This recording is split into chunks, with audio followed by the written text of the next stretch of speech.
La Escuela Superior de Administración Pública, ESAP, presenta.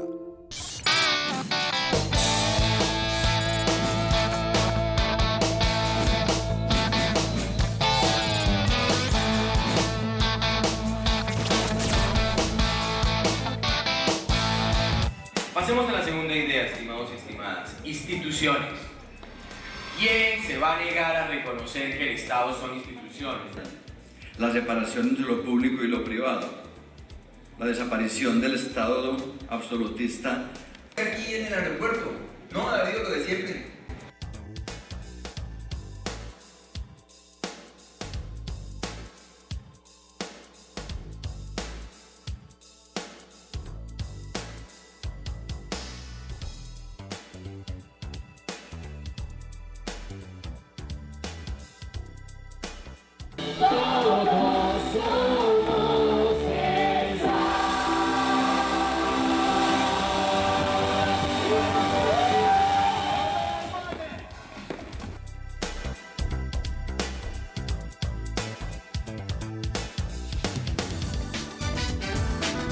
Qué bien la pasaron en el segundo encuentro nacional, académico, deportivo y cultural, en el que la Escuela Superior de Administración Pública ofreció a los estudiantes y a los funcionarios de las 15 territoriales conferencias en derechos humanos, organización pública en Colombia y política y gestión social. Hola, ¿qué tal? Sean todos bienvenidos a Administración Pública en Acción, la teleconferencia de la Escuela Superior de Administración Pública, una propuesta pedagógica en el quehacer misional de esta institución. Iniciamos, como es costumbre, con las noticias, las informaciones más importantes de la entidad. Aquí están los sucesos ESAP. Gratificante fue contar durante el Encuentro Nacional de Egresados con la primera promoción de profesionales formados por la ESAP, quienes en el año de 1975 recibieron el título como licenciados en Ciencias Políticas de Administración. Me parece muy importante porque veo en él cómo la primera promoción de licenciados logró sembrar la semilla para que en la administración pública se cambiara el sistema de botín que era el que existía cuando nosotros ingresamos a la ESAP, y fue un llamado del gobierno de esa época para que se creara una élite de administradores públicos que pudiera llevar a todo el país las ciencias administrativas, la ética profesional y la guerra contra la corrupción. Con relación a este encuentro, que es el 12º que desarrolla la Escuela y el Colegio Colombiano del Administrador Público, me parece un evento supremamente importante porque contribuye de una manera definitiva a crear y desarrollar ese espíritu de cuerpo de los administradores públicos formados en esta alma mater, que han jugado y que jugarán con mayor proyección un rol muy importante en el desarrollo organizacional de las entidades del país. Sus experiencias buscan alimentar a los egresados en sus competencias profesionales y calidad de la formación. La ESAP, en cumplimiento de su marco normativo, trabaja en la transformación de la sociedad, las entidades públicas y las organizaciones sociales en el saber administrativo público, difundiendo y generando conocimientos en el ámbito nacional, territorial y global. Bajo esa premisa se han logrado grandes avances. Necesitamos elevar y llegar a un nivel muy especial de calidad del proceso formativo y los procesos académicos de nuestra escuela. Estamos en el proceso de acreditación institucional de alta calidad. Lo segundo es el proceso de internacionalización de esta escuela. La próxima semana salen 20 estudiantes para tomar un curso en la Fundación Getúlio Vargas en Río de Janeiro. El presupuesto de inversión de esta escuela pasó de 109.000 millones a 190.000 millones para el 2016 para financiar inicialmente en el 2016 5 campus de esos. Para la propuesta están incluidos la creación de 150 cargos de profesores de tiempo completo para la escuela. Hemos destinado para el próximo año 7.000 millones de pesos para financiar proyectos de investigación en nuestros grupos y semilleros para que cada vez investiguemos más y generemos mayor conocimiento, que es la base de lo que puede aportar la escuela al país. El director de la ESAP, Alejandro Larramendi, aseguró que estos logros son un gran esfuerzo para seguir presentando los servicios educativos de alta calidad.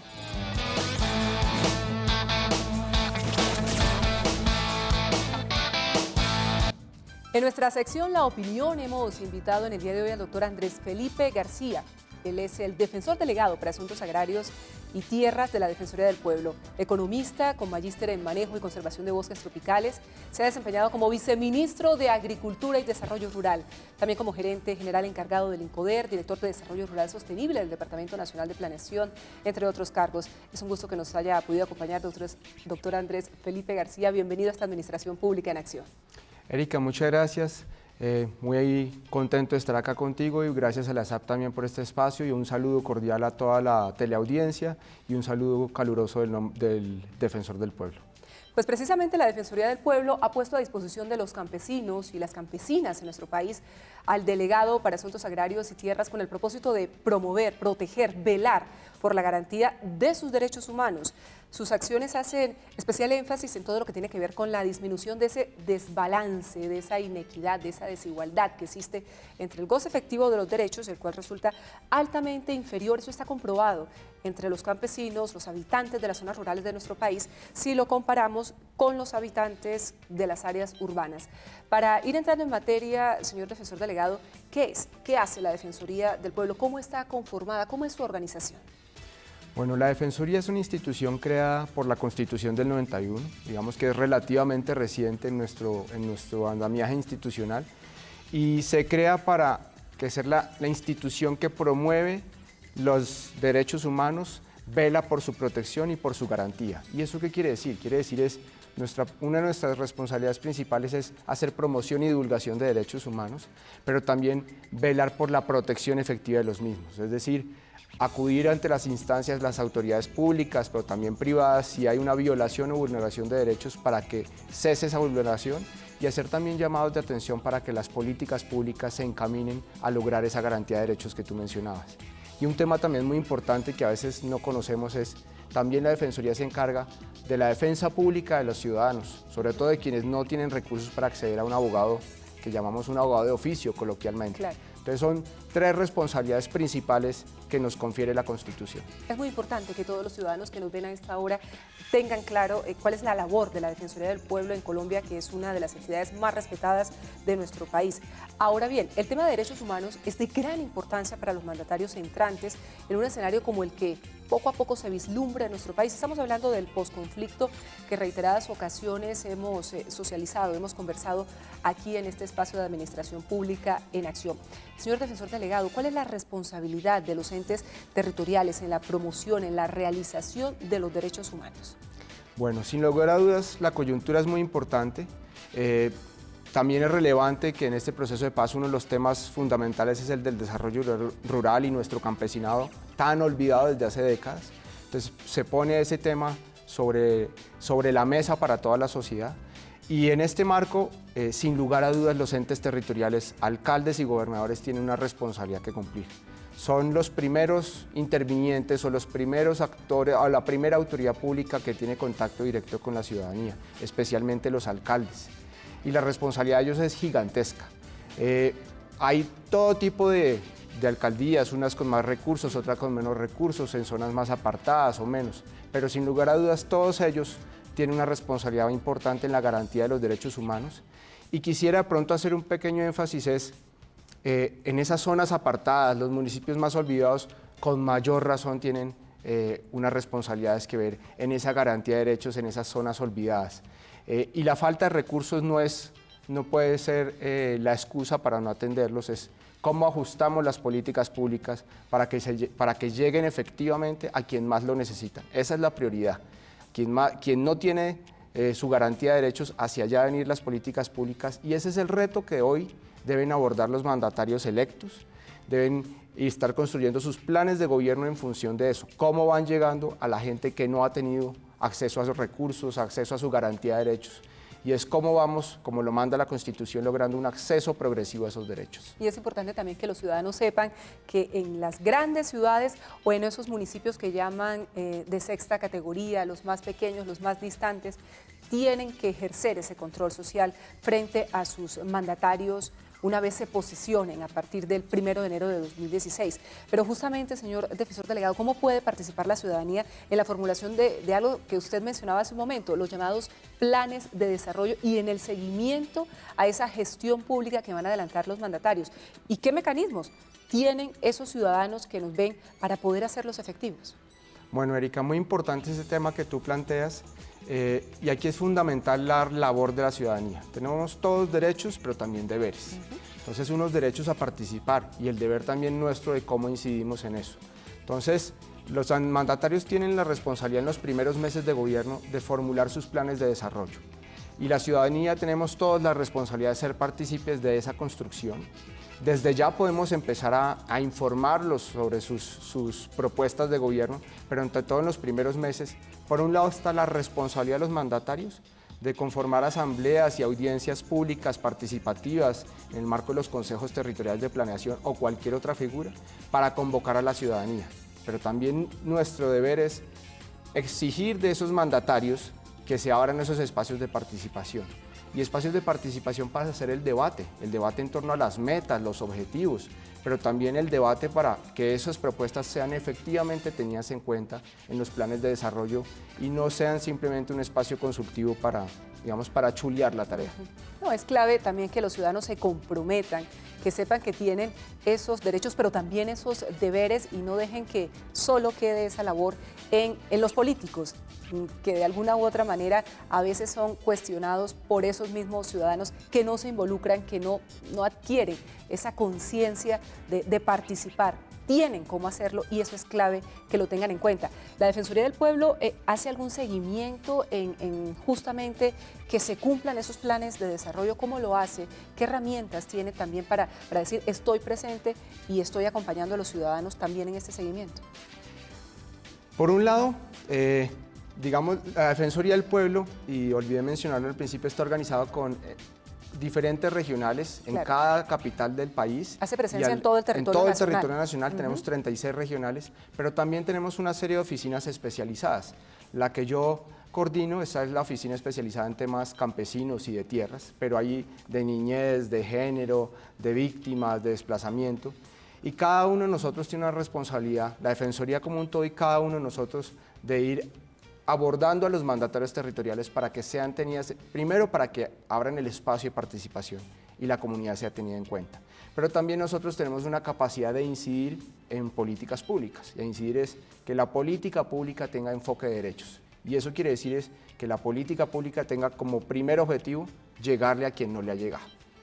Y en ese marco, nosotros incidimos y trabajamos y buscamos que se haga efectiva esa participación de la ciudadanía. Promovemos que eso se dé, no tenemos un poder sancionatorio, pero digamos que nos hacen caso.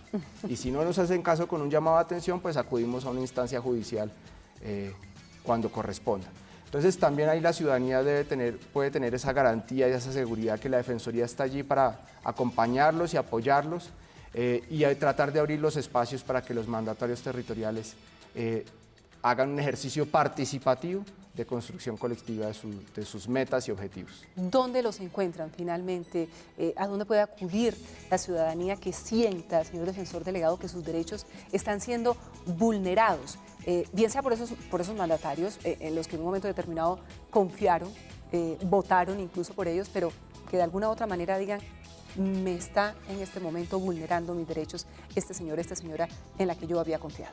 Bueno, pueden encontrarnos en todas las capitales de departamento, en los 32 departamentos, en otras 6 regionales que son Ocaña, Bogotá, Magdalena Medio, el Urabá. Se me escapan 2 más, pero en 36 lugares y en todas las capitales de departamento. También nos pueden encontrar en la página web www.defensoria.gov.co. Tenemos un Twitter es @defensoriacol. Y también nos pueden ubicar en un correo electrónico atencionciudadano@defensoria.gov.co. Estamos prestos y dispuestos a atender todas sus quejas, todas sus peticiones, sus necesidades y la Constitución nos ha conferido una puerta de entrada abierta hacia las autoridades públicas e inclusive las privadas para que los derechos sean garantizados. Ahí tenemos en pantalla la página de la Defensoría, www.defensoria.gov.co.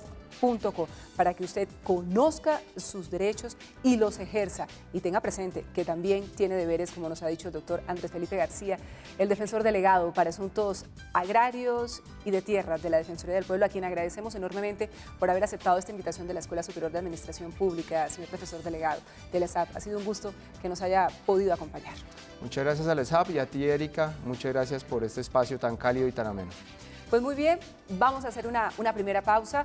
Se retira el defensor delegado por una serie de compromisos, pero nosotros tenemos más invitados. Ya llegan nuestros panelistas para que profundicemos en este conocimiento sobre los alcances de la gestión pública de nuestros alcaldes electos, de nuestros gobernadores electos en Colombia, de esos hombres y mujeres que se van a posesionar a partir del 1 de enero de 2016. Vamos a esa pausa y volvemos.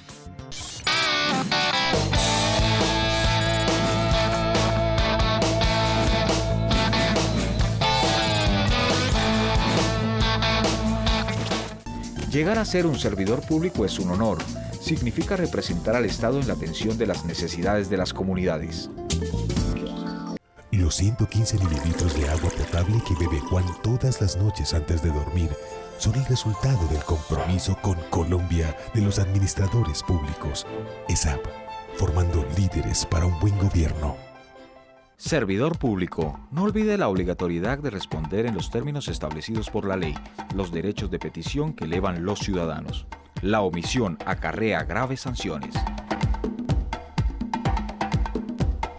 Escuela de Alto Gobierno, 17 años, contribuyendo a la formación, actualización y capacitación avanzada de altos funcionarios del Estado. Escuela de Alto Gobierno, un programa de la Escuela Superior de Administración Pública, ESAP, formando líderes para el buen gobierno.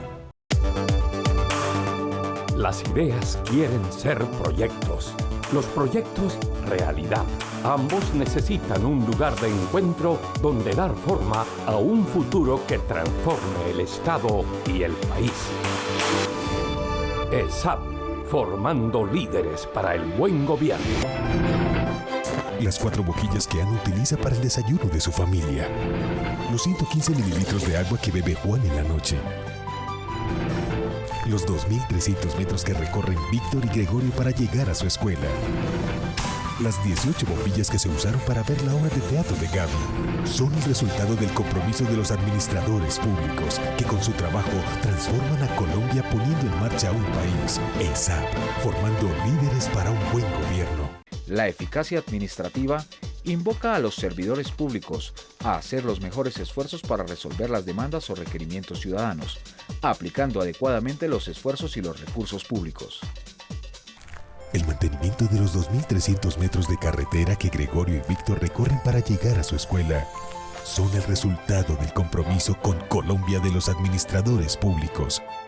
ESAP, formando líderes para un buen gobierno. Escuela de Alto Gobierno, 17 años, contribuyendo a la formación, actualización y capacitación avanzada de altos funcionarios del Estado. Escuela de Alto Gobierno, un programa de la Escuela Superior de Administración Pública, ESAP, formando líderes para el buen gobierno. El gas que necesitan las 4 boquillas que usa Ana todos los días para prepararle el desayuno a su familia son el resultado del compromiso con Colombia de los administradores públicos. ESAP, formando líderes para un buen gobierno. El principio de igualdad consiste en que los servidores públicos den el mismo trato a aquellas personas que se encuentran en una misma situación, evitando cualquier tipo de discriminación. La energía que utilizaron las 18 bombillas para iluminar la obra de teatro de Gaby son el resultado del compromiso con Colombia de los administradores públicos. ESAP, formando líderes para un buen gobierno.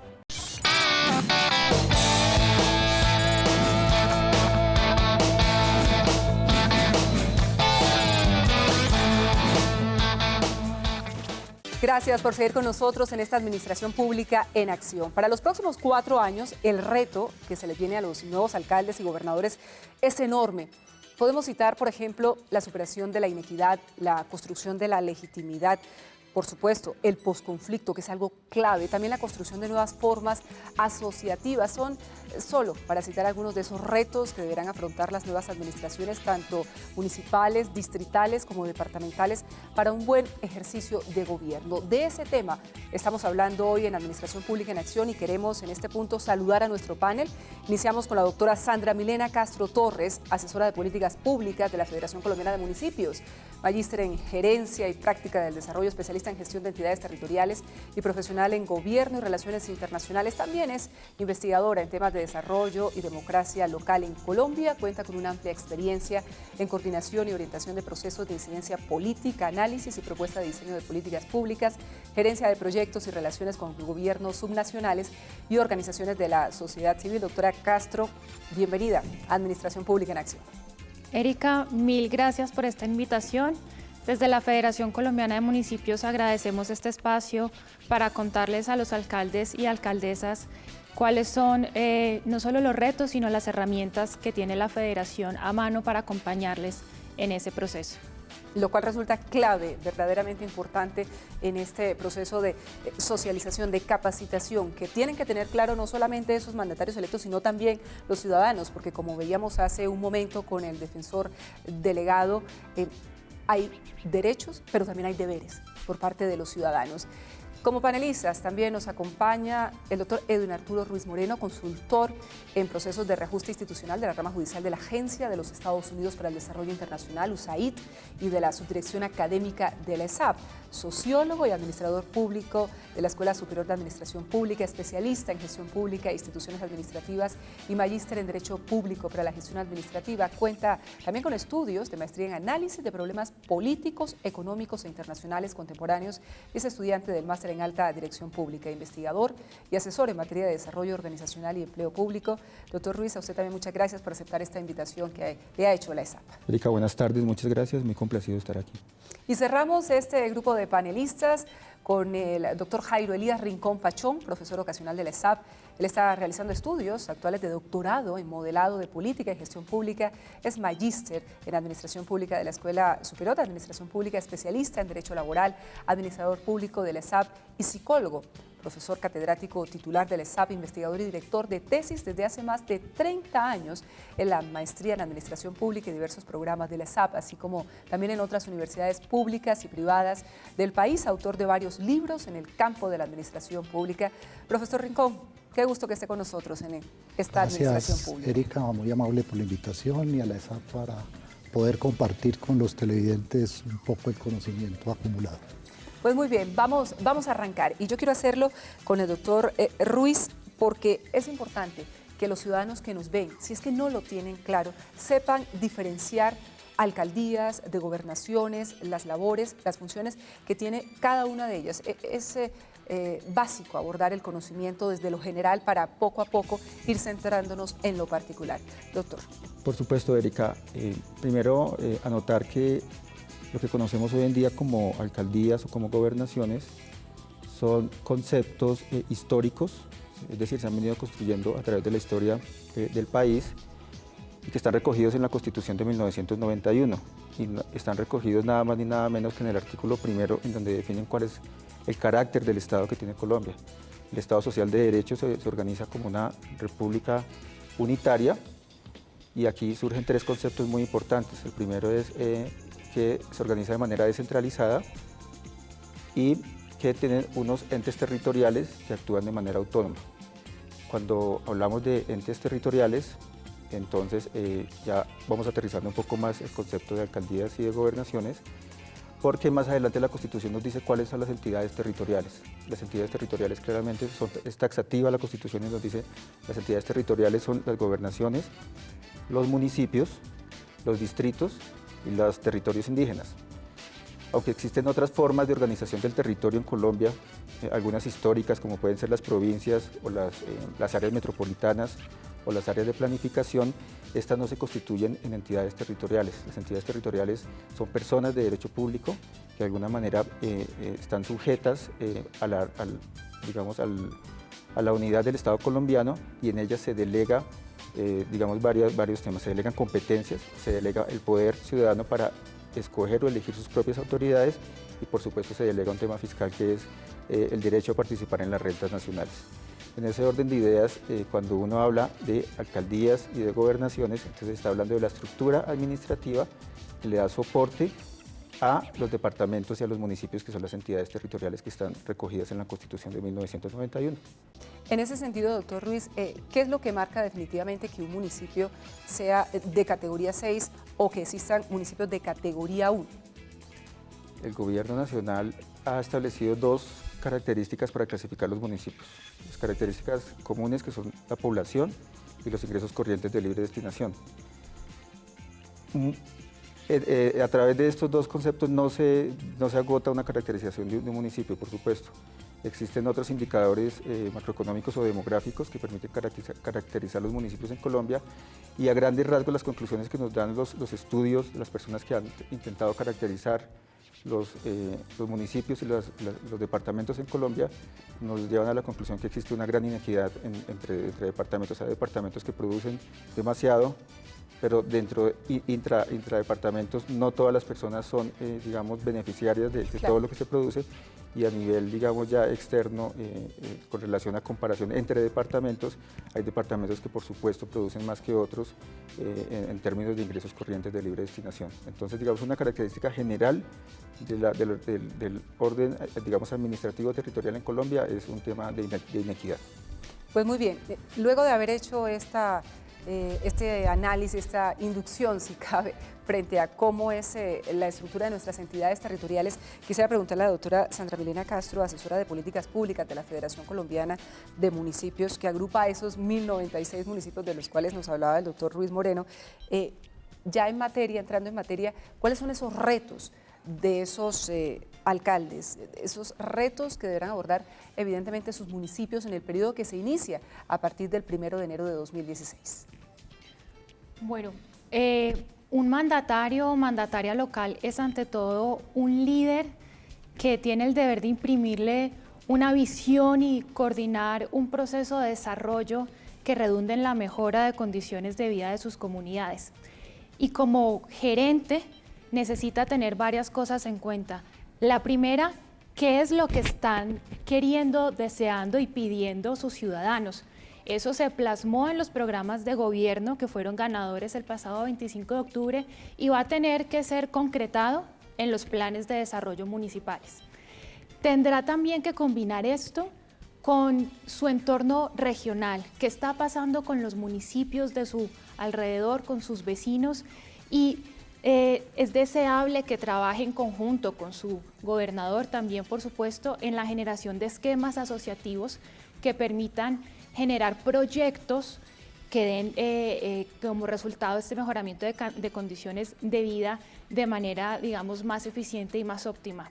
Y además de eso, tiene la tarea muy importante de integrar todos los retos globales que tienen impacto local. Estamos abriendo desde septiembre una nueva agenda de cooperación al desarrollo, que es lo que llamamos Agenda Post-2015. Hemos cumplido un periodo de objetivos de desarrollo del milenio en el que el mundo entero avanzó de forma muy importante en la lucha contra la pobreza extrema, y ahora estamos entrando al periodo de los objetivos de desarrollo sostenible. Y es importantísimo que los municipios comprendan que en este paradigma lo sostenible implica tanto lo social como lo ambiental como lo económico, de manera que sus planes de desarrollo deberán reflejar indicadores de este tipo, porque además esto es lo que ha quedado también consignado en el Plan Nacional de Desarrollo, que es con quienes deben coordinar. También tendrán el reto muy importante, por supuesto, de la implementación de los primeros resultados de los acuerdos de La Habana. Tendremos de 3 a 5 años de lo que llamamos posacuerdos, en donde tendremos tanto proyectos estratégicos, pero locales, como reconstrucción de infraestructura, y el reto muy importante de sembrar la semilla para un movimiento hacia el desarrollo local, digamos, muy fuerte, que ayude a cerrar esas brechas económicas que han sido detectadas, estudiadas, diagnosticadas por muchos académicos. Y en ese sentido, el desarrollo sostenible también nos llama a terminar con lo que nos queda de pobreza extrema. y los municipios sin duda tendrán que ser líderes en generar esas soluciones tanto ambientales como sociales, porque esa es la base de un municipio en paz, de manera que esa integración de lo global con lo local y la articulación con el gobierno nacional son sin duda el reto de un gerente de lo local como son nuestros mandatarios. Entonces, para entrar en detalle frente a lo que usted comenta, doctora Sandra Castro, podríamos decir que lo más urgente es que los mandatarios electos de estos municipios colombianos, de estos 1096 municipios, sepan claramente cómo abordar el tema, por ejemplo, de la pobreza, de la reducción de las desigualdades, de la inequidad tan grande que existe en una región que bien lo mencionaba el doctor Ruiz, en un mismo departamento como puede ser Antioquia. Hay municipios de sexta categoría, creo que la misma ciudad de Medellín lo es. No, Medellín es especial, categoría especial. Pero, por ejemplo, un municipio de sexta categoría en Medellín, ¿cuál podría ser? Son los municipios del norte de Antioquia que limitan con el Chocó, con Córdoba, son municipios que pueden estar clasificados en categoría sexta. Bueno, calcule usted, y frente a los que pueden ser de primera categoría, con unas enormes diferencias en una misma región del país. Y allí el reto es, por un lado, para los municipios, por supuesto, de comprender y abordar su propio entorno. Ahora, estas dificultades o esas diferencias no son solo municipales, son también al interior del municipio. Hay municipios de sexta categoría, pero que tienen una extensión impresionante, mayor a la de muchos países de Europa, y la misma llegada del alcalde a sus propias veredas es un completo reto. Entonces allí es donde se generan esas brechas que el gobierno ha llamado urbano-rurales, que ha querido también abordar muy de frente en este Plan Nacional de Desarrollo, que es un reto fundamental durante el posconflicto, de manera que es importante revisar cuáles son estos indicadores de desarrollo sostenible que quedaron consignados en la última reunión de Naciones Unidas, cuáles de ellos fueron incorporados al Plan Nacional de Desarrollo y revisar en el municipio, en cada uno de esos indicadores en particular, qué está pasando, cuáles son las diferencias más importantes, cuáles son las coberturas básicas más bajas, cuáles son los retos en donde podemos atacar prontamente y cerrar brechas lo más rápido posible, porque ese es como el reto que tenemos hacia el desarrollo sostenible. Claro, al fin y al cabo, diría usted que se ha venido avanzando, doctora Sandra, de acuerdo con el análisis, el trabajo que ha realizado la Federación Colombiana de Municipios de hace muchos años, en que nuestros ciudadanos tomen más conciencia frente a esa exigencia que tienen que hacerle a sus mandatarios, frente a ese control social que de manera permanente tienen que ejercer, obviamente para garantizar mejores condiciones de vida en sus mismas comunidades. Claro, la Federación, desde sus plataformas de capacitación, que están abiertas no solo para los funcionarios locales, sino también para los líderes comunitarios, tiene dispuestos contenidos permanentes en todos los temas que son pertinentes a la gestión pública local. Y de esta forma esperamos que también los ciudadanos sepan cuáles son las competencias locales, qué es lo que pueden y deben exigir a sus alcaldes o qué deben hacer ante las gobernaciones, cuáles son los mecanismos legales de participación.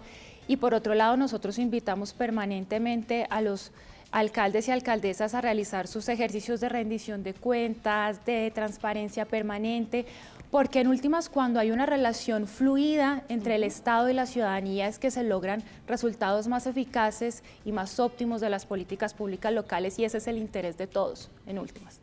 Ahora bien, doctor Jairo Elías Rincón Pachón, de acuerdo con lo que han indicado nuestros panelistas, podríamos decir que este es un proceso de doble vía. Tenemos, por supuesto, a esos mandatarios electos, también a los ciudadanos que están pendientes de ejercer un control social frente a la labor que ellos adelantan, pero es importante que ambos tengan en cuenta que hay una serie de factores que existen para lograr una administración pública territorial efectiva. ¿Cuáles son? Pues Erika, yo siempre he considerado que la administración pública parte de lo simple, de lo básico. Sin embargo, en estos procesos de gestión pública territorial permanentemente se olvida, ¿no? Primer factor, el factor político. Indudablemente un gobernador, un alcalde llega mediante una votación pues que se acoge a un programa de gobierno que le plantea. Pero una vez él entra, ¿sí?, tiene que gobernar para todos. Y ese gobernar para todos significa tener en cuenta otros factores. Primordial el factor social que se estaba mencionando, porque si no atacamos la inequidad, la desigualdad, la inseguridad, si no solucionamos los problemas de salud, de educación, pues no tiene sentido la administración pública. Pero frente a eso hay otros que son factores de tipo administrativo. Él tiene una infraestructura administrativa, ¿sí? Tiene unos mecanismos, unos procesos de planeación, de organización, de control que debe poner en movimiento para alcanzar los fines propios del programa de gobierno y su plan de desarrollo, pero también los fines sociales. Y en nuestro andamiaje jurídico, pues es indudable que tiene que respetar la Constitución, leyes, decretos, etc. Y el último elemento, que es la parte psicosocial. Todo proceso público, por naturaleza y en general de cualquier empresa, implica conflictos, implica liderazgo, implica negociación, implica iniciativas, implica creatividad. Si no se manejan esos aspectos, es indudable que no puede haber una gestión pública eficaz. Entonces, en conclusión, el llamado es tanto a los gobernadores, alcaldes electos, como a la ciudadanía, que tengan claros esos factores. Esos factores generan una dinámica propia porque a veces le damos más prelación a lo político que a lo social. O por estar pendiente de factores políticos descuidamos lo jurídico, entonces terminamos en investigaciones. Entra la Procuraduría ahí. Exactamente, la Contraloría, la Fiscalía, etcétera, y todo eso va traumatizando el funcionamiento de todo un territorio. Entonces, lo fundamental me parece que es eso. Pero ¿cuál diría usted que debería ser ese punto de partida en este momento coyuntural que atraviesa el país, tanto para esos mandatarios electos, profesor, como para esos ciudadanos que están atentos, que tienen grandes expectativas en este momento frente a lo que van a hacer estas administraciones a partir del 1 de enero de 2016? Hay dos conceptos que desde hace unas 3, 4 décadas cada vez se les da más importancia. Uno se llama gobernabilidad y otro se llama gobernanza. Gobernabilidad es la capacidad que tiene el mandatario de ejercer su autoridad, de movilizar sus recursos financieros, físicos, el personal a su cargo, etc. Y la gobernanza, que tiene que ver fundamentalmente con su legitimidad. Si él no consulta a las comunidades, como tú decías, ¿sí? Si no tiene en cuenta las demandas sociales, si en la formulación, ejecución, implementación y evaluación de la política pública no tiene en cuenta los diferentes actores, la sociedad civil, las empresas, las universidades, ¿sí? Por supuesto, nunca va a poder hacer una buena gestión. Entonces, en esa medida, es el proceso de doble vía que tú dices. ¿Sí? Uno del mandatario hacia la sociedad y otro de la sociedad hacia él, que finalmente es la que le va a retroalimentar y le va a dar pues su voto de confianza, y eso es muy importante. Eso es lo que genera confianza en las instituciones. Nosotros tenemos una pérdida de credibilidad en razón a todos los problemas que tenemos de la administración pública. Y si no hacemos ese proceso de doble vía, ¿sí? Gobernabilidad y gobernanza, pues simplemente estamos desarticulando un proceso que debe ser integral. Pero en esa gobernanza, ¿no diría usted, profesor, que el ciudadano, todos esos espacios que usted citaba, el sector privado, la academia, deberían empoderarse, deberían verdaderamente tener un papel más protagónico? Porque es que muchas veces hay como indiferencia frente a ese sector o a ese tema de la gobernabilidad como tal. No, por esa pérdida de confianza que usted bien menciona, la gente dice, no, eso le toca a los políticos, eso no, igual se van a robar la plata, igual van a hacer esto, van a hacer lo otro. Entonces la gente se distancia y no participa, no le interesa. Exactamente. Yo diría que ese es el proceso crítico que tenemos en el país. Por un lado, el funcionario distante, ¿sí? Con una posición bastante burocratizada, ¿sí? Que se considera como una persona, primero, que sabe todo, y segundo, que está detrás de un escritorio simplemente cumpliendo con su función. Y que no necesita a nadie para gobernar. Y por el otro lado, la apatía del ciudadano en sí a la participación. Los mecanismos de participación legales y no legales son muchos, ¿sí? A través de un derecho de petición, eso es una forma de participación. Y con ello le está pidiendo información a la administración sobre lo que está haciendo. Pero si quiere ir más adelante, participe activamente en la rendición de cuentas, por ejemplo, que tú mencionabas. Pero también participe activamente, ¿sí? En presentarle a la administración los problemas que se le presentan en su comunidad. Entonces, en esa medida, digamos que si vencemos la apatía del ciudadano, por un lado, ¿sí? y la parsimonia del funcionario por el otro, pues tendremos una administración pública eficaz, y eso no es propio de nuestro país. En los países europeos hay una gran participación de la comunidad a través de ONGs, a través de mecanismos que la misma ciudadanía va configurando. Uno, para lo tradicional, que es pedirle cuentas a la administración, ¿sí? Y otra, para pedir información. Ese es el origen del Estado moderno, y en verdad que es un gran cambio que se dio desde la Edad Media hasta nuestros días. Que hoy somos, digamos, los agentes activos de nuestro propio destino. Un destino que tiene que ser común, que debe compartir una visión, ¿sí? No la visión del alcalde, sino la visión de la ciudadanía y del alcalde o del gobernador respectivo. Si compartimos una visión y todos vamos en procura de alcanzar esa visión, la gestión pública es fácil. Si no compartimos ninguna visión, simplemente cada uno va para su lado. En otras palabras, esto ya está inventado, doctora Sandra. Aquí tenemos gobernabilidad, gobernanza y buen gobierno. Y adelante, señores, a ejecutar en beneficio de esas comunidades, de esos municipios que tanto lo necesitan. Sí, pues a ver, la Constitución del 91 lo que hizo fue reforzar lo que aprobamos desde 1986, que fue la elección popular de alcaldes. Y cuando se revisan los documentos de ese acto legislativo, que es un ejercicio bien interesante, los congresistas daban por hecho que el solo acto de elegir autoridades propias, que no ocurría antes del 88, ya era un incentivo de por sí a la participación. Entonces, no podemos olvidar que la Colombia de hace 30 años era una Colombia muy distinta, en donde alcaldes aterrizaban sin conocer esas realidades, sin escuchar a esa comunidad, porque finalmente no tenían nada que ver con las personas que estaban viviendo en el territorio que estaban gobernando. Colombia ha logrado con la elección popular de alcaldes transformar esa realidad radicalmente, de eso no hay ninguna duda. Al día de hoy yo creería que es impensable revertir la elección popular de alcaldes, es más, lo que queremos es reforzarla, fortalecerla.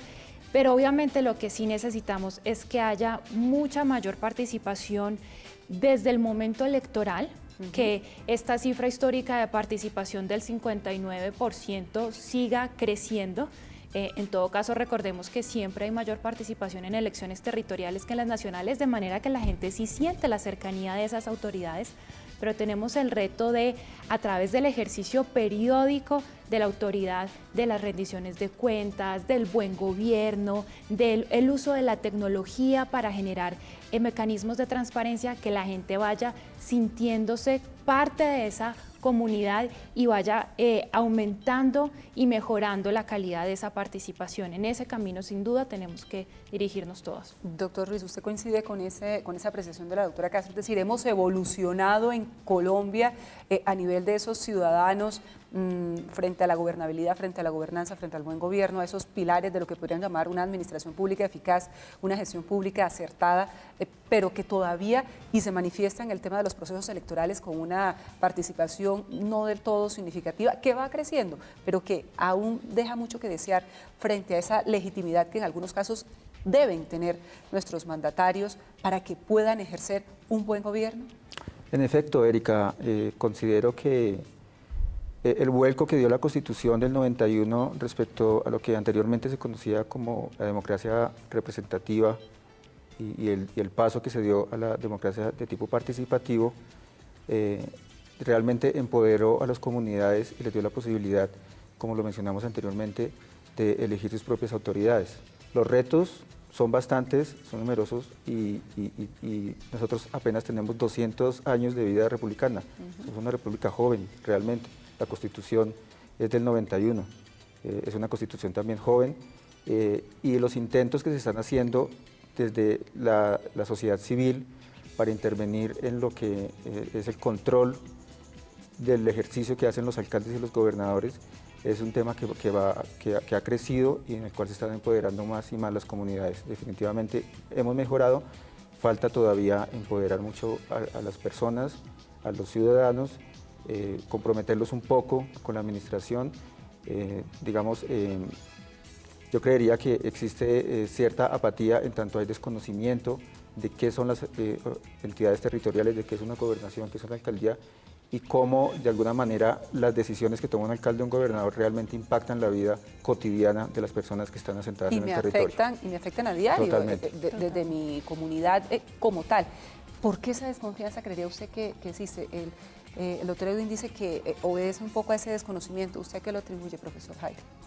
Pues la pérdida de confianza en las instituciones obedece a muchas cosas que son fundamentales y además fáciles de abordar.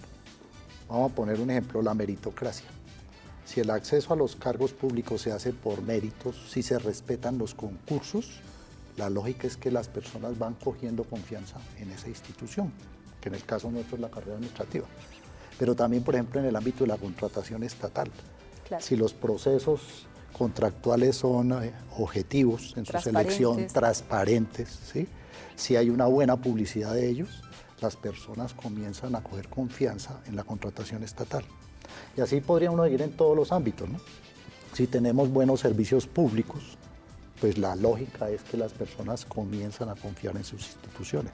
Pero en general diría uno que es un conjunto de valores que están presentes en la sociedad y que desafortunadamente se han ido convirtiendo en antivalores. Entonces voy a poner un ejemplo, la honestidad es un valor. Y si todos compartimos la honestidad, desde el señor taxista, el señor electricista, ¿sí? Pero en general todos, vamos generando confianza en las instituciones. Los niños van a crecer confiando en sus instituciones, empezando por la familia, por la universidad, por el colegio. Entonces, en esa medida, donde hay confianza, hay desarrollo, ¿sí? Donde hay confianza, pues hay mejor diálogo, menos conflictos, etc. O sea que en últimas uno diría, ¿en manos de quién está generar confianza? En manos de cada uno de nosotros, ¿sí? Pero por supuesto, más en los líderes de la sociedad. Claro. Que son los gobernadores electos, los alcaldes electos, senadores, concejales, etcétera. Ustedes, los medios de comunicación que pues lideran mucho el problema de la opinión pública y generan mucha confianza cuando se divulgan procesos, digamos, nefastos de la administración pública. Entonces, digamos lo que en conjunto, yo digo que cada uno tiene que asumir su papel, ¿sí? El funcionario tiene que asumir su papel de que él está al servicio de la comunidad y que obviamente tiene que hacer lo mejor que pueda el desempeño de su cargo. De la ciudadanía, también compartiendo con la administración la información que tenga, no solo frente a los problemas, digamos, por ejemplo, frente a la inseguridad, ¿sí? Frente a problemas de salud, a problemas educativos, pero también compartiendo la responsabilidad frente a su futuro. Entonces uno diría, el gran cambio en la administración pública de la década de los 80 para hoy en día, ¿cuál es? Por ejemplo, la cooperación público-privada. ¿Sí? Pero la cooperación público-privada no solo es la de las ONGs, las universidades que les decía, sino del ciudadano como tal. ¿Sí? Entonces, en la medida que confluyan todos los aspectos, vamos a generar confianza en las instituciones y que en general es lo que origina un buen desarrollo de un país.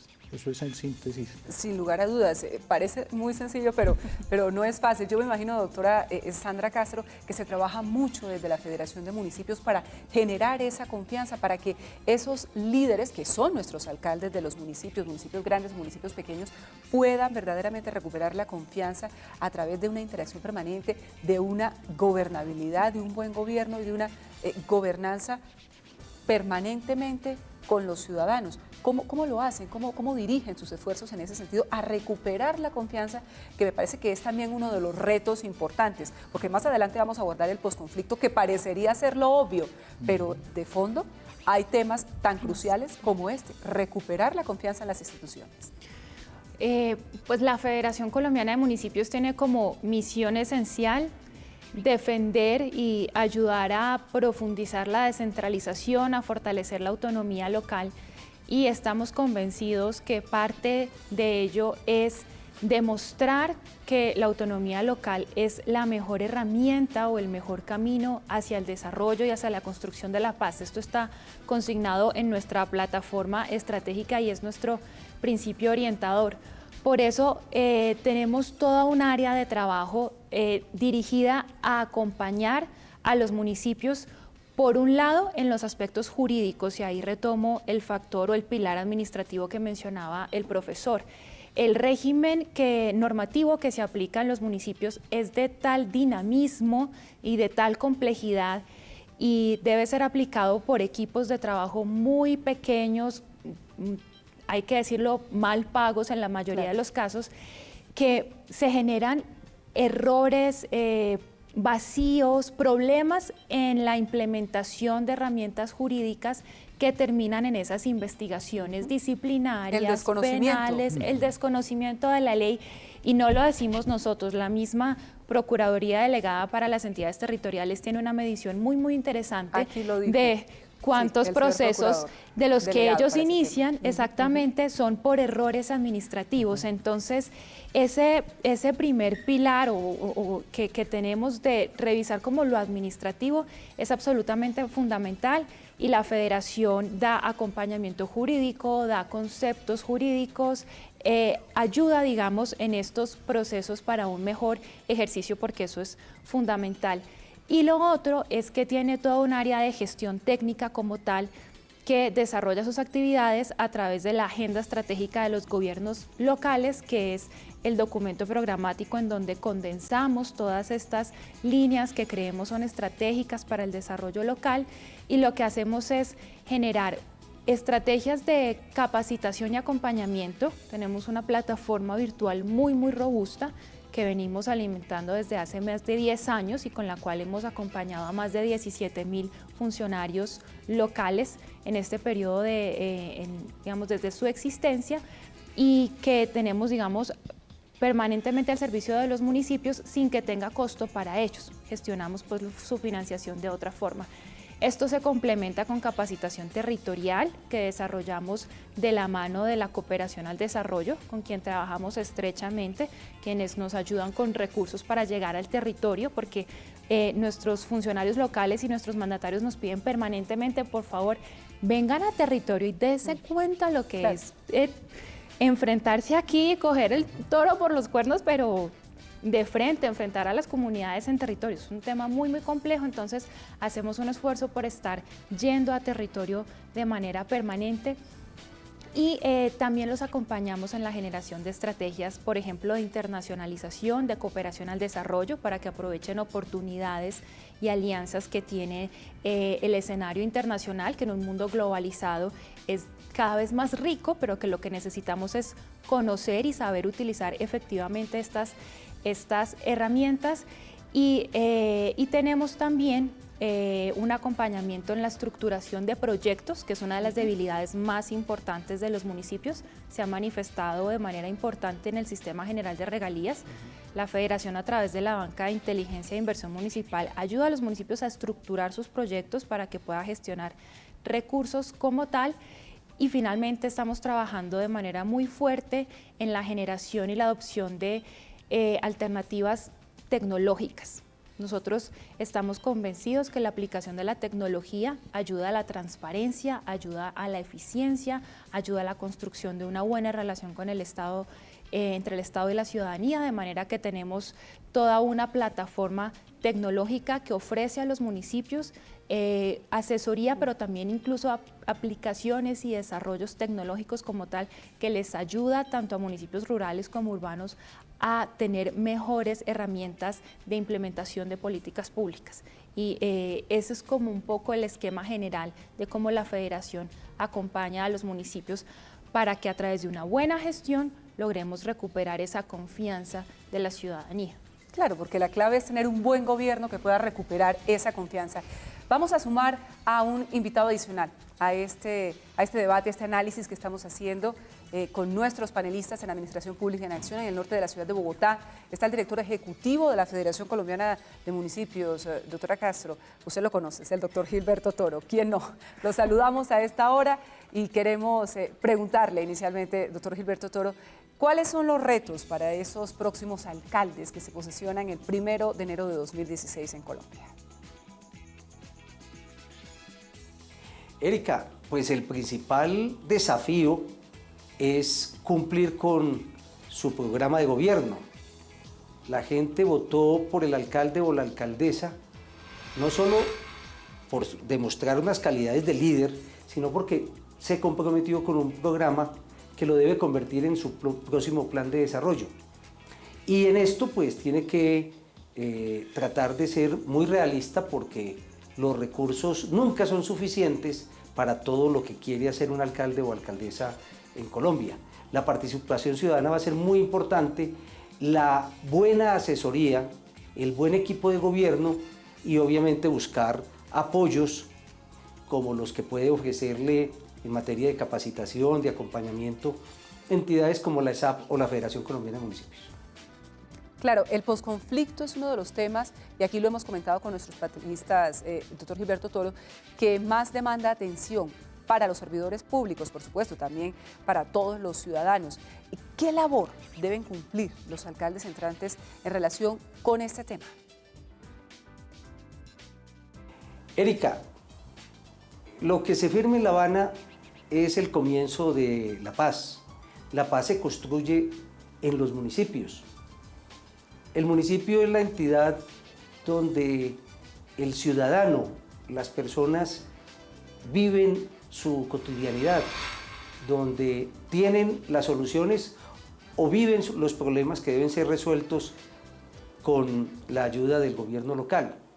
Por eso, si queremos que la paz sea sólida y sostenible, tenemos que tener municipios fuertes, tenemos que tener municipios con una capacidad de responder a las demandas sociales que no van a aparecer después de lo que pase en La Habana, sino que ya existen, pero que obviamente con el compromiso de involucrar a estas nuevas personas que se van a desmovilizar, pues el alcalde tiene que tener los recursos suficientes para garantizar que su comunidad tenga las soluciones a las demandas de salud, educación, agua potable, saneamiento básico, recursos para la recreación, el deporte, la cultura, para que haya empleo productivo a través de un desarrollo económico local que responda a las potencialidades que tiene cada municipio, que tengamos la seguridad ciudadana garantizada, que tengamos vías terciarias en adecuadas condiciones para que los campesinos puedan sacar sus productos en buenas condiciones.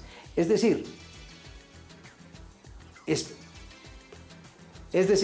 porque se nos viene el posconflicto, pero incluso desde ya, los municipios necesitan tener la capacidad de responder a las necesidades de la gente y para eso las competencias y los recursos tienen que estar claramente definidos. La paz que se construye desde los territorios, que es un mensaje clave que se ha venido insistiendo mucho a lo largo de esta pedagogía para la paz. Ahora bien, doctor Gilberto Toro, ¿qué recomendación o recomendaciones puede usted dar a esos alcaldes entrantes desde la Federación Nacional de Municipios para desarrollar una buena gestión de gobierno en la misma línea que hemos venido justamente conversando aquí con nuestros panelistas? Erika, los alcaldes y alcaldesas tienen grandes responsabilidades, grandes compromisos con su comunidad, porque no es solo con quienes los eligieron, sino con todos los ciudadanos, con todas las personas que habitan su municipio, tanto en el casco urbano como rural. Por lo tanto, no van a ser capaces, trabajando solos, de resolver los problemas.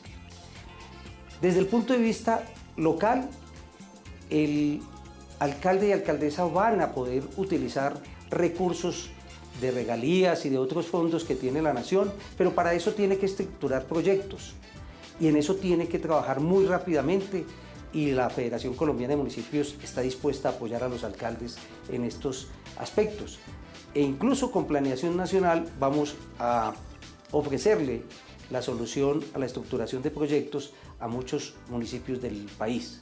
Pero adicionalmente, también los municipios se deben asociar para resolver conjuntamente problemáticas que les son comunes. Y también tenemos que trabajar muy unidos porque se nos vienen discusiones muy importantes como las nuevas reglas de juego sobre el Sistema General de Participaciones y es la unidad de todos los alcaldes y alcaldesas la que va a garantizar que en el Congreso se apruebe una nueva ley de participaciones que garantice que las competencias y los recursos sean suficientes para responder a las necesidades de la gente. Muy bien, doctor Gilberto Toro, director ejecutivo de la Federación Colombiana de Municipios. Muchas gracias por haber estado con nosotros, por haber aceptado esta invitación de la ESAP. Erika, muchas gracias por la invitación a participar en este trascendental programa que va a ser de mucha utilidad para todos los alcaldes y alcaldesas electos. A los alcaldes y alcaldesas nuestra felicitación, la invitación a que cuenten con la Federación Colombiana de Municipios, la conozcan, se apoyen en ella.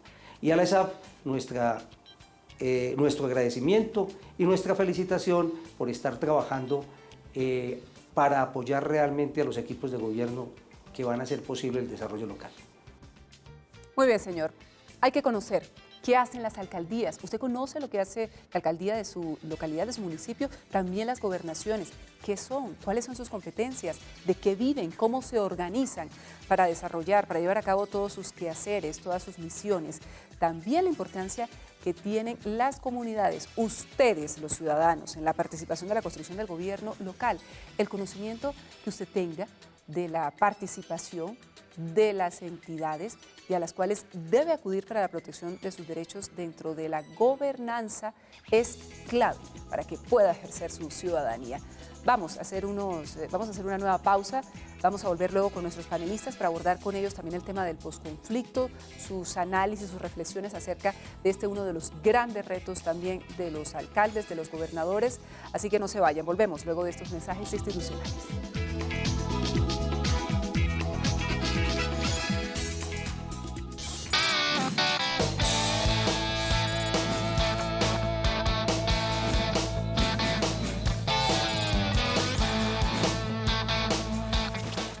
Llegar a ser un servidor público es un honor. Significa representar al Estado en la atención de las necesidades de las comunidades. Los 115 mililitros de agua potable que bebe Juan todas las noches antes de dormir son el resultado del compromiso con Colombia de los administradores públicos. ESAP, formando líderes para un buen gobierno. Servidor público, no olvide la obligatoriedad de responder en los términos establecidos por la ley, los derechos de petición que elevan los ciudadanos. La omisión acarrea graves sanciones. Escuela de Alto Gobierno, 17 años, contribuyendo a la formación, actualización y capacitación avanzada de altos funcionarios del Estado. Escuela de Alto Gobierno, un programa de la Escuela Superior de Administración Pública. ESAP, formando líderes para el buen gobierno. Las ideas quieren ser proyectos. Los proyectos, realidad. Ambos necesitan un lugar de encuentro donde dar forma a un futuro que transforme el Estado y el país. ESAP, formando líderes para el buen gobierno. Las 4 boquillas que Ana utiliza para el desayuno de su familia. Los 115 mililitros de agua que bebe Juan en la noche. Los 2.300 metros que recorren Víctor y Gregorio para llegar a su escuela. Las 18 bombillas que se usaron para ver la obra de teatro de Gaby son el resultado del compromiso de los administradores públicos que con su trabajo transforman a Colombia poniendo en marcha un país. ESAP, formando líderes para un buen gobierno. La eficacia administrativa invoca a los servidores públicos a hacer los mejores esfuerzos para resolver las demandas o requerimientos ciudadanos, aplicando adecuadamente los esfuerzos y los recursos públicos. El mantenimiento de los 2.300 metros de carretera que Gregorio y Víctor recorren para llegar a su escuela son el resultado del compromiso con Colombia de los administradores públicos. ESAP, formando líderes para un buen gobierno. Escuela de Alto Gobierno, 17 años, contribuyendo a la formación, actualización y capacitación avanzada de altos funcionarios del Estado. Escuela de Alto Gobierno, un programa de la Escuela Superior de Administración Pública. ESAP, formando líderes para el buen gobierno. El gas que necesitan las 4 boquillas que usa Ana todos los días para prepararle el desayuno a su familia son el resultado del compromiso con Colombia de los administradores públicos. ESAP, formando líderes para un buen gobierno. El principio de igualdad consiste en que los servidores públicos den el mismo trato a aquellas personas que se encuentran en una misma situación, evitando cualquier tipo de discriminación. La energía que utilizaron las 18 bombillas para iluminar la obra de teatro de Gaby son el resultado del compromiso con Colombia de los administradores públicos. ESAP, formando líderes para un buen gobierno.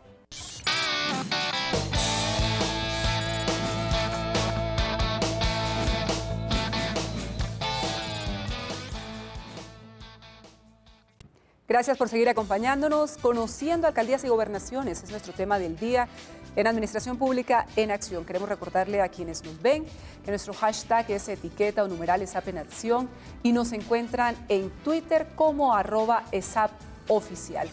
Tengan en cuenta que la Escuela Superior de Administración Pública, a través de la Subdirección de Alto Gobierno, va a llevar a cabo el seminario de inducción a alcaldes y gobernadores electos 2016-2019. Eso será del 1 al 4 de diciembre de este año, de 2015, en la ciudad de Bogotá.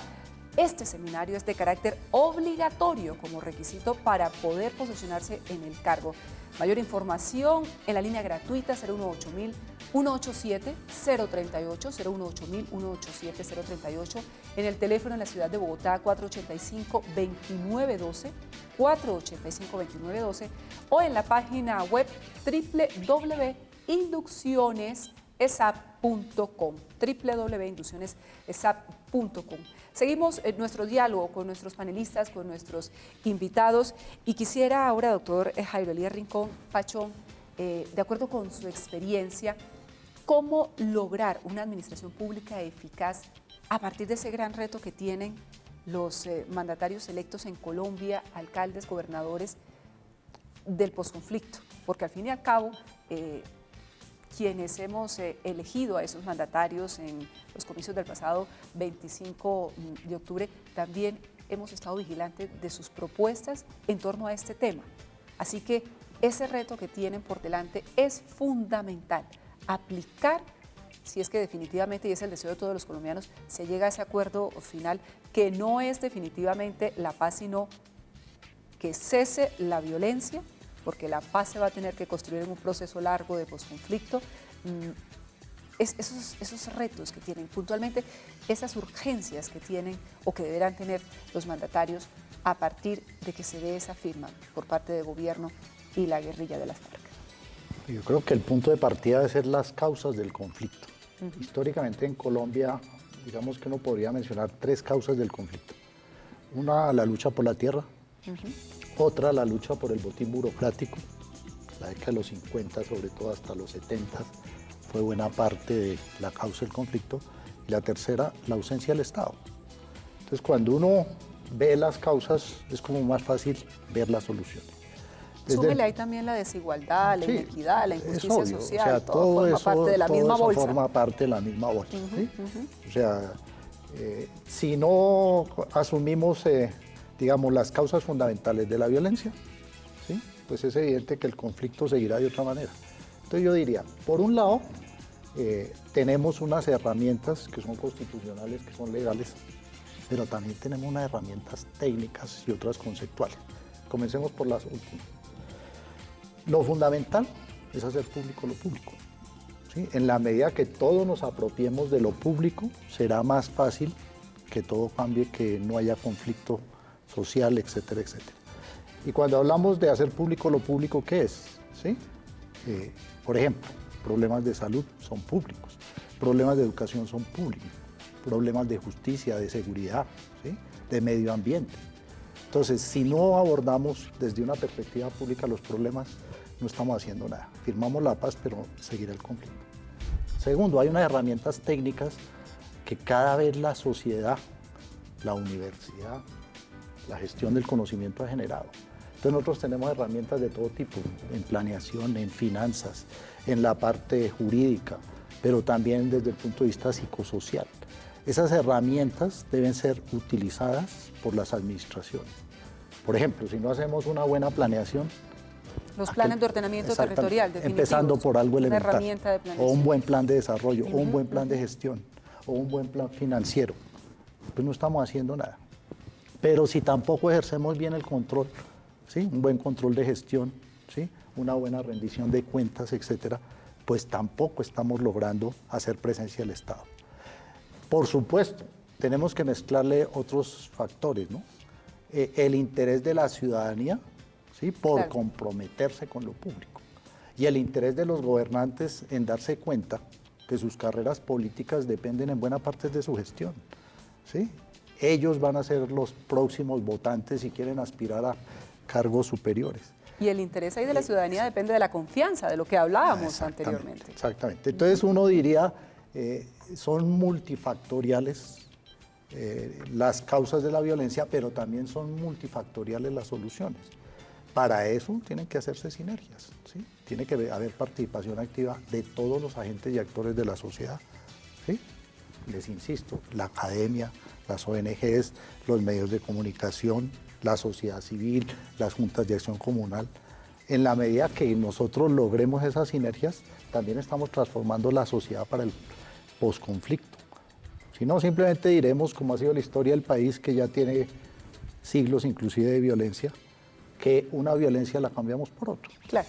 Entonces, y los factores generadores de violencia siguen ahí, solo que cambian los actores armados. En ese sentido, doctor Ruiz, ¿cómo podrían los ciudadanos que nos están viendo en este momento participar en lo que hablaba el profesor Jairo, el plan de desarrollo que tendrá que ser aprobado por parte de los consejos a partir de esas propuestas de la próxima administración? ¿Cómo vincularse para que su voz pueda ser escuchada en esos espacios?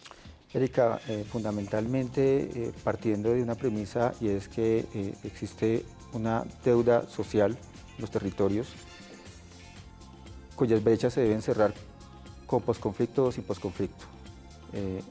Claramente el posconflicto, por supuesto, que es un escenario al que le estamos apostando, creemos que va por buen camino y es un escenario ideal. Es un escenario deseable. Deseable y creemos que allá vamos a llegar, pero hay territorios en Colombia que ya han experimentado el posconflicto. Claramente, digamos, el proceso de negociación que se dio con los paramilitares determinó que algunos territorios en Colombia, en el norte del país sobre todo, ya estén, digamos, en un contexto de posconflicto. Y en ese contexto, básicamente, lo que estaba notando ahorita el profesor, básicamente surgieron otras problemáticas. O de pronto son las mismas problemáticas, como tú lo señalabas, con agentes distintos. ¿Cómo se puede entonces, digamos, empoderar a las personas, a la ciudadanía para que participe en los procesos de planeación? Básicamente partiendo por explicarles eso, que existen unas deudas sociales del Estado colombiano para con ellos, que se deben realizar con un escenario de posconflicto o sin posconflicto. Los escenarios están creados. Existen escenarios de participación para la socialización del plan departamental o el plan municipal de desarrollo, incluso para su propia construcción, y de hecho ellos fueron las personas que escogieron un plan de gobierno que finalmente es lo que se va a constituir en un plan de desarrollo. Existen espacios de rendición de cuentas en donde la ciudadanía organizada le debe solicitar a sus gobernantes, sin que eso sea digamos, una atribución que sea potestad del alcalde o del gobernador, darla o no darla, la exigencia de cuentas. ¿Qué está haciendo con los recursos que le están llegando de la nación o con los recursos que se están generando en los territorios para el desarrollo y el cierre de las brechas que ya señalábamos anteriormente? Yo creo que los escenarios están sobrediagnosticados y están, digamos, las personas los conocen. Lo importante es, en este caso, que esos escenarios sean ciertos, que sean reales y que sean serios, y se adquieren seriedad en la medida que se demanda por parte de la ciudadanía a los gobernantes que si no rinden cuentas, pues seguramente puede haber una revocatoria de mandato o algo parecido. Digamos, hay herramientas desde la ciudadanía que permiten también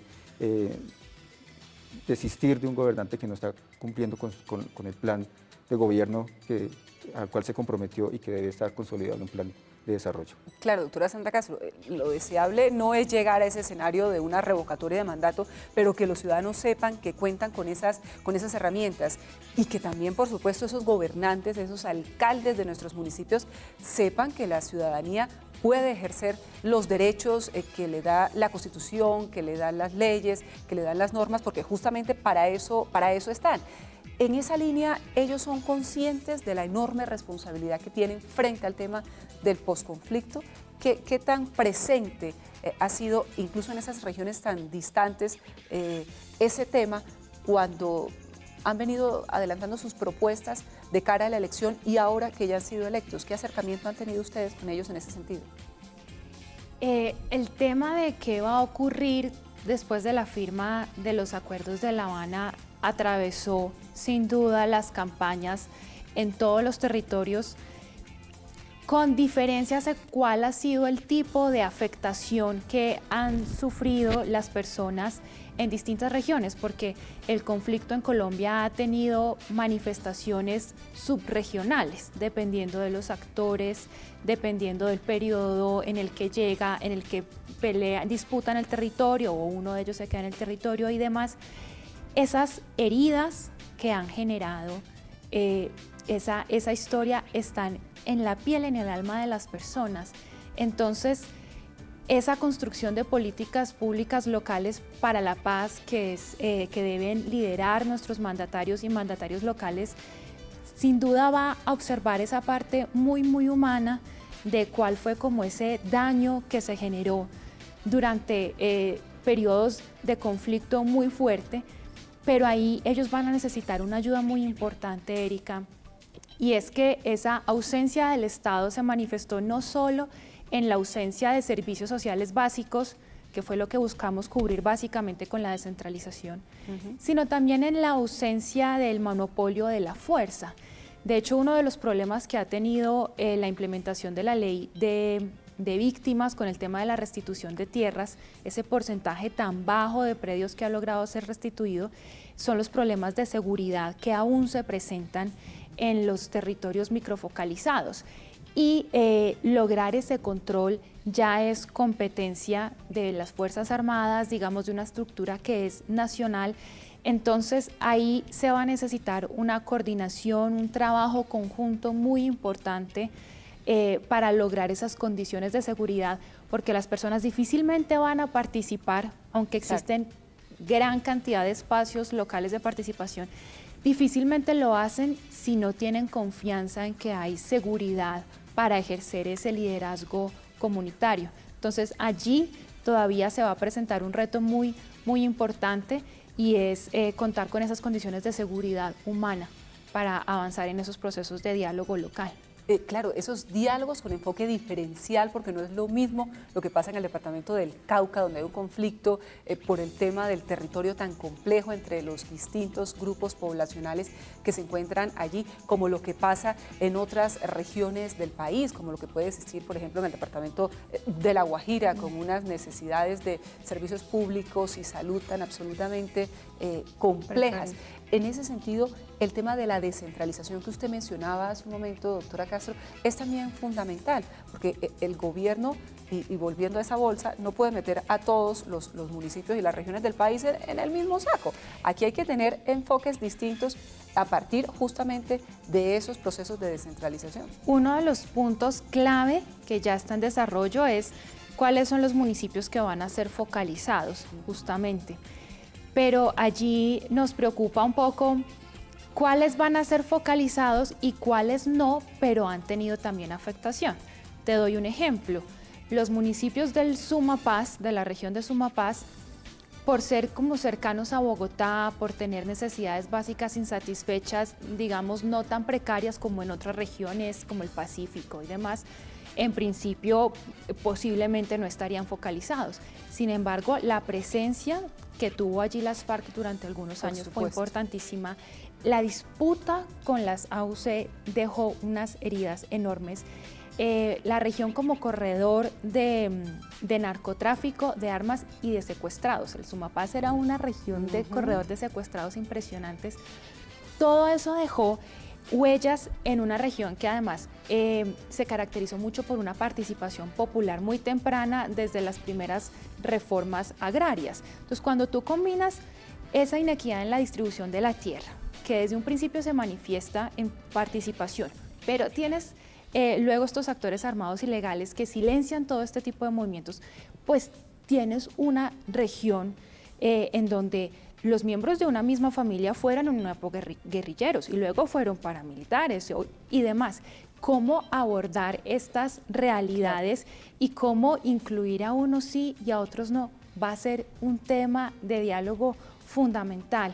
Para los municipios que terminen siendo focalizados va a ser muy importante la llegada de recursos públicos y ojalá sea así, porque normalmente van a ser municipios en donde las coberturas de servicios básicos son tremendamente bajas, pero en otro tipo de municipios, aunque las coberturas de servicios básicos no sean tan bajas, también tenemos problemas de gobernanza muy profundos y necesitamos revisar cuál es como nuestra forma de trabajo en esos territorios. Y la clave ahí, por supuesto, va a estar en ese liderazgo que ejerzan sus propias autoridades para, de manera mancomunada con esa población que puede estar irradiada por diferentes realidades propias del conflicto, pues puedan establecer un diálogo que resulte productivo y, por supuesto, con asesoría clara del gobierno a través de tantas herramientas que tiene, como por ejemplo todo el tema de las unidades de consolidación territorial, un trabajo muy importante que aquí en este espacio hemos venido también señalando en algunas ocasiones.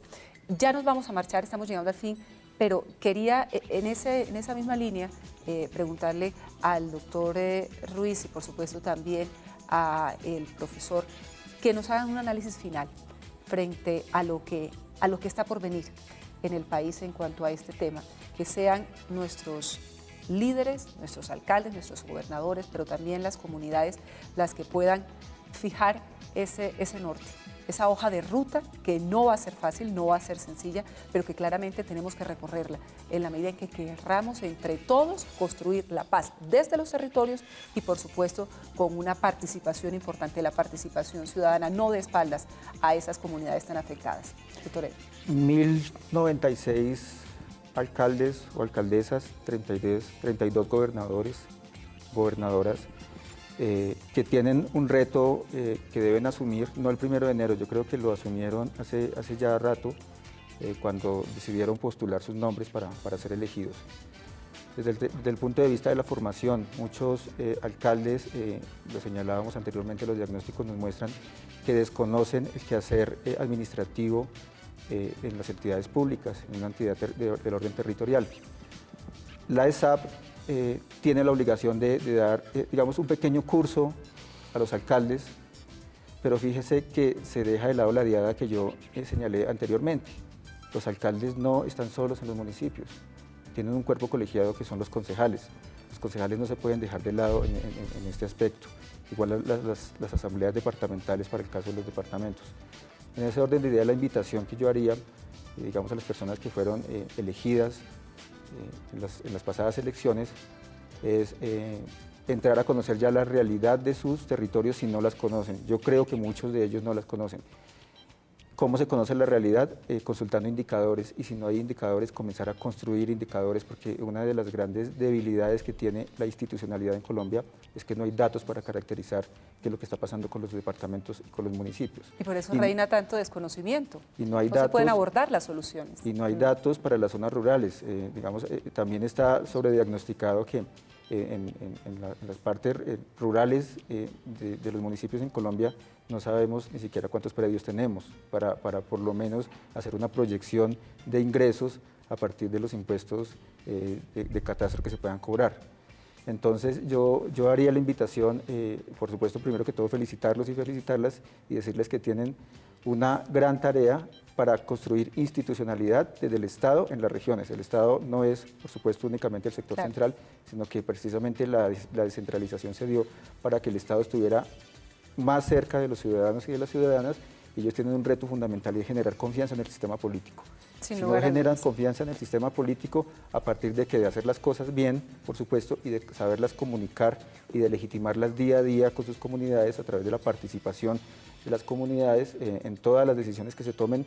Aquí se debe pecar un poco por exceso, pienso yo, y deberían los alcaldes, los consejos, convocar a la ciudadanía organizada para la toma de decisiones, no ver esto siempre como una cortapisa, como que hacer las consultas previas o convocar a las comunidades siempre se ve como algo que puede ser, digamos, como engorroso para la administración. No, yo pienso que un alcalde se blinda, incluso jurídicamente, en la medida que consulte todas y cada una de sus decisiones con sus comunidades, y de hecho para eso están. Profesor Rincón. Pues en parte es reafirmar lo que ya en conjunto hemos concluido aquí. Para mí lo fundamental son buenos procesos de investigación.